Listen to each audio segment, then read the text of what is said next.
Hi, my name's Jamie Schmatzer, and today I'm going to show you how to make elderberry syrup. Now, in particular, this video goes out to a special girl named Allison, whose father joined the OWA, and they watched a video of mine on how to make a salve, and he watched the video and made the salve with his daughter.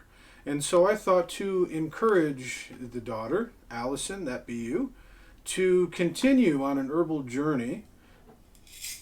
Last night what I did is I took 2 cups of this dried elderberries, measured them in measuring cups, put them in this quart jar, and then filled the rest of the quart jar with water. I put this in the refrigerator and let it rehydrate.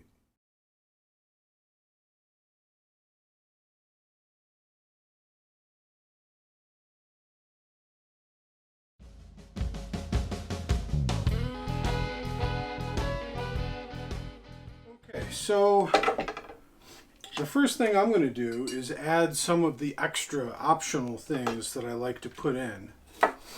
And I'm going to start with ginger. Now, I like to use fresh ginger. I like to buy it organic because I feel like if I buy it organic, I don't need to peel it, and I don't particularly like peeling ginger. So I'm going to slice this very thin. So Allison, watch your fingers. And I'm just going to chuck these in there, just like that.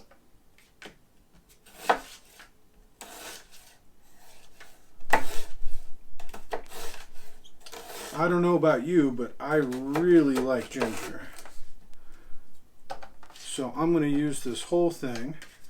I'm not worried about using too much. I'm going to cut off some of these side pieces.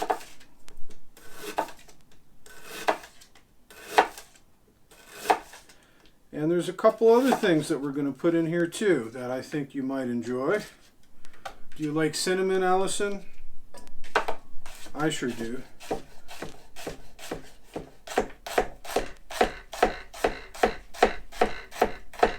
All right.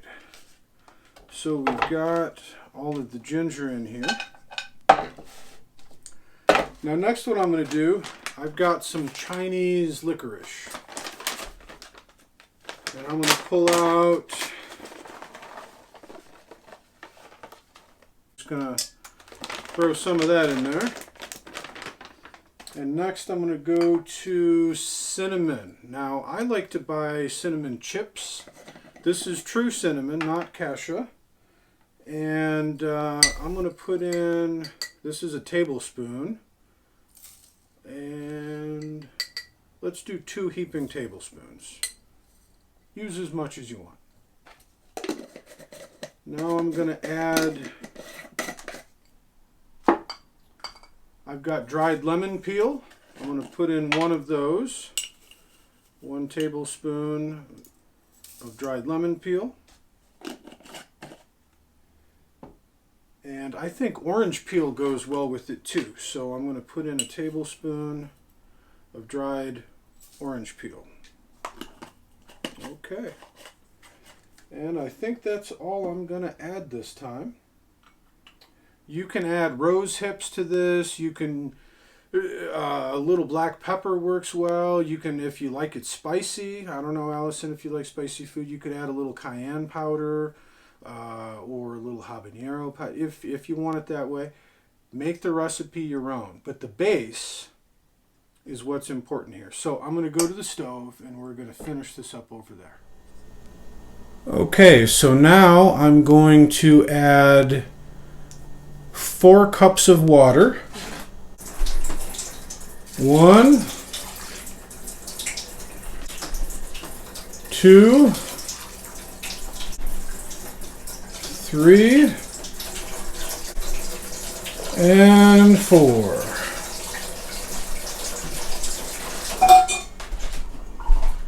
And now I'm going to open up that jar from before, and I'm going to dump in the elderberries with all of the water I put in there last night. Now I'm going to add just a little bit of water to the jar to get the little bit out at the bottom.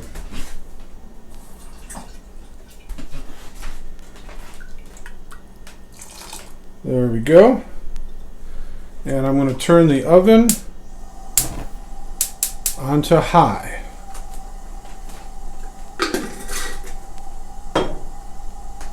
I'm going to bring this to a boil, and after bringing it to a boil, I'm going to turn it down and let it simmer for about 45 minutes or so.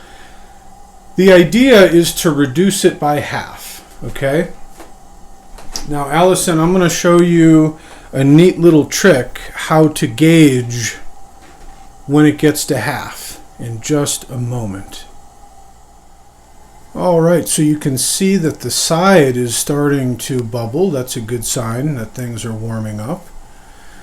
And by the way, Allison, if you don't have dried lemon peel or dried orange peel, you could just use a lemon and zest the outside of it, and the same with an orange, and just put in lemon zest or orange zest. That'll be just fine. Oh, I need to turn down the volume. There we go. Glad we caught that.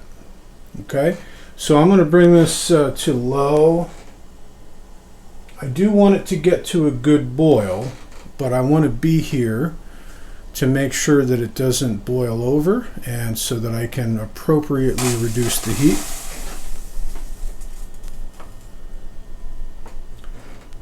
There we go. You gotta stay on top of this. So I'm gonna be back when it starts reducing. You know what, Allison? Do you see how they're starting to form a line right over here? Right now, what's going to happen is the elderberries are going to kind of stain the side of the pot, and as the liquid reduces, you're going to be able to roughly judge about halfway by the line that it leaves initially. Now up here, this is just from it bubbling over, but you'll be able to see a real thick line, and that's how we're going to judge roughly about halfway. So I'm going to be back when it's reducing, and I will fill you in then. So Allison, you can see by the back how as it evaporates off, you can see that initial sort of line of where we started, and I'm estimating that this is about halfway. So I'm going to turn the stove off and let it cool before I strain it out. All right, Allison, one thing I want to let you know is that elderberry juice has a tendency to stain things. So before you start, touching or doing anything that could make a mess, make sure you talk to your mom or dad about, what towel you might want to use or what clothes you might want to wear. Just be careful. So what I'm going to do now is, and also be very careful because this stuff gets hot. So we're going to take this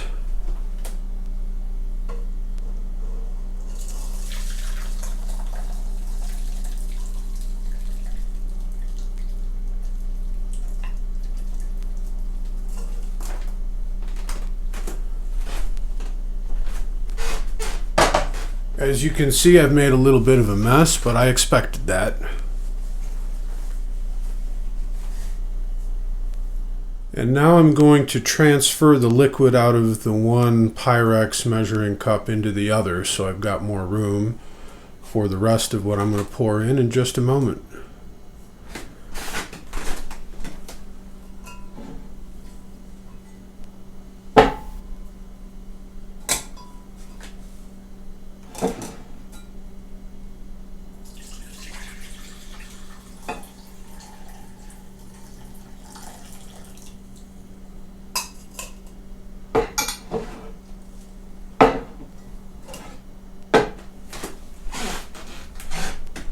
Now I'm going to scoop the rest out.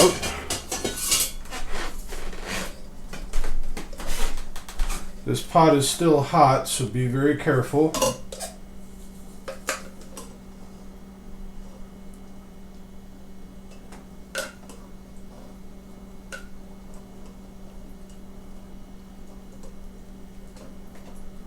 And of course I'm going to make a mess. That's what I do. Alright, I'm going to put this back on the stove.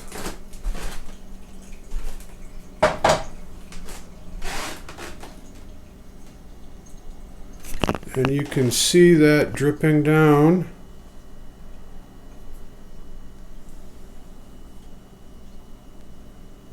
There you go. Drip, drip, drip. I'm going to press down with the spoon.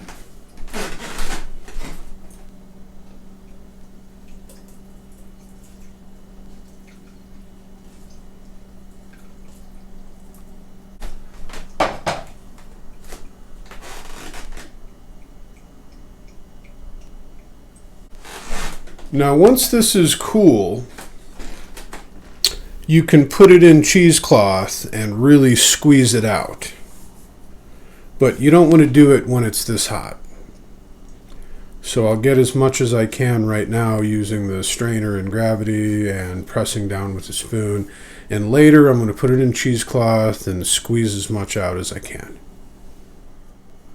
Okay, so now what I'm going to do is use the cheesecloth. Be careful, make sure it's not too hot when you go to do this. I'm just going to dump this right on here. Put this off to the side. Let's see. Alright. And this is still a little bit hot, but it's okay. Gather this up.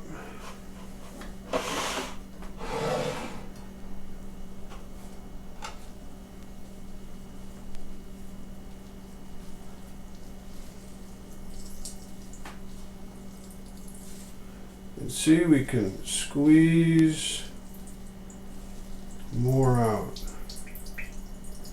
We want to get as much out as we can.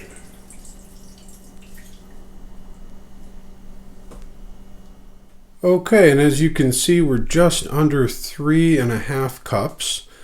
Now, originally we used about 7 cups of water. There was about 3 in that original mason jar with the berries to rehydrate, and then I added 4 more. So we're right around 7 cups. To come out about 3.5 means that we reduced it by about half. Of course, we lost some of the berries, but this looks about right. So what I'm going to do next is I'm going to add about 3 cups of honey. So it's about an equal amount of honey.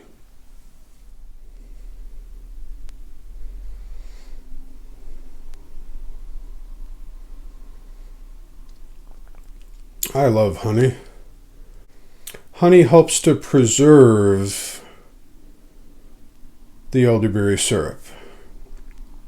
You could probably keep it on a shelf unrefrigerated for maybe a couple weeks with this much honey in it.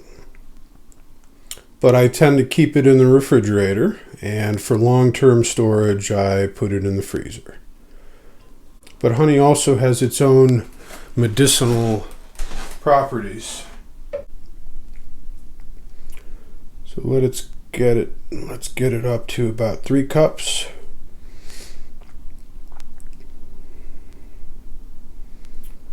Right around there works. We'll do the honey first.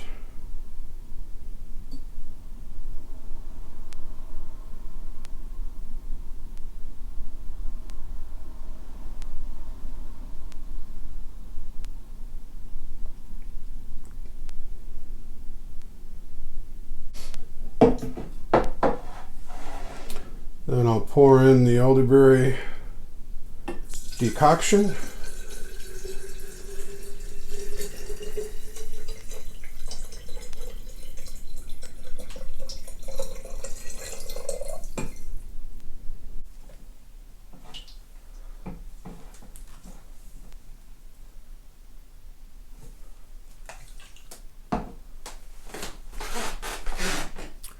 Turn it upside down.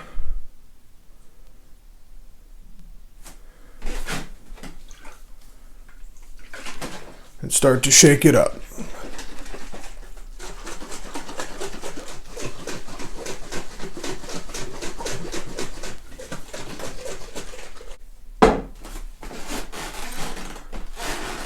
And there we have elderberry syrup.